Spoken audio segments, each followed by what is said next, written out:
ہمارے بزرگوں نے ہمیں روایات کے نام پہ صرف اور صرف جہالت ہی دی ہے،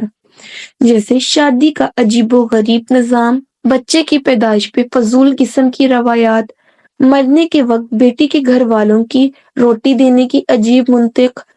جہیز جیسی منحوس لعنت کو فرض کرنا، اولاد کی خواہشات کو قربان کرنے کا رواج ہونا، شادی کے لیے لڑکے کو دیکھنے کی بجائے اس کے خاندان اور ماں باپ کا خاندانی ہونا تلاش کرنا، لڑکی کو پسند کرنے کا ایک ہی دائرہ کار، چاند جیسی بہو بیٹی کا جائیداد میں حق مانگنے کو گناہ سمجھنا، ذات پات کے فرق کو قائم رکھنا، برادری سے باہر شادی نہ کرنا، شادی کو چلانے کی ایک اہم وجہ یہ سمجھنا کہ ماں باپ کی عزت رکھنی ہے، شوہر اور سسرال والوں کی جی حضوری کرنا چاہیے، وہ کتنا بھی ظلم کرنا، گھر میں صرف بڑوں کی حکمیت ہونا، چھوٹوں کی اہمیت کو تجربہ کار سمجھ کر رد کر دینا، سادہ سا نکاح کرنے کی بجائے گرینڈ لیوش شادیاں کرنا، شادی کرنے کے لیے قرضہ لے کر واہ واہ کروانے کی رسم،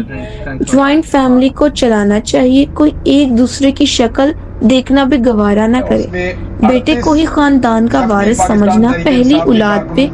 بیٹے کی خواہش کرنا، یہ ہے ہمارے بڑوں کا کردار اور ان کی فضول رسم و رواج۔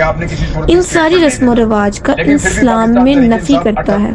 پھر کہتے ہیں کہ اسلام نے آج کی جنریشن سے بہت دور کر دیا ہے۔